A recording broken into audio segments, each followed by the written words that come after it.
જેમ રસોડામાં અલગ અલગ સ્વાદ ચાખવા મળે છે ને, એમ આપણા જીવનમાં પણ સંબંધોના અલગ અલગ સ્વાદ માણવા મળે છે. ઘણા સંબંધીઓ છે ને ખાંડ જેવા હોય, એકદમ મીઠા, એનાથી આપણને ડાયાબિટીસ થઈ જાય.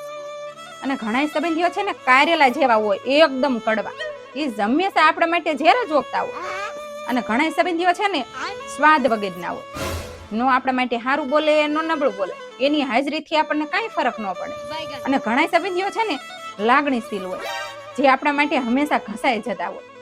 અને ઘણા સંબંધીઓ છે ને જાણે બદામ ખાઈને કેમ ન જન્મ્યા હોય, હંમેશા સંબંધોમાં પોતાનું નફા નુકસાન જ ગોતતા હોય. અને ઘણા સંબંધીઓ રાય જેવા હોય, જે પોતાની વાતોથી અમે તડ જ કરતા હોય, નો પોતે શાંતિ લે નો બીજાને શાંતિ લેવા દે. અને ઘણા સંબંધીઓ છે ને કોથમીર જેવા હોય, કે જેની હાજરીથી હંમેશા હરિયાળી જેવું જ લાગે. અને ઘણા છે ને મીઠા જેવા હોય, જે માપમાં હોય ને તો જ સારું, જો વધારે પડતું ભળી જાય ને તો હંમેશા ડખા જ કરાવે. તો આ બધા અલગ અલગ જાતના વ્યક્તિત્વ ધરાવતા સંબંધીઓ સાથે ભળવા માટે આપણે નિર્મળ પાણી જેવું બની જવાનું. ગમે એ સ્વાદ હોય એમાં ભળી જ જાય.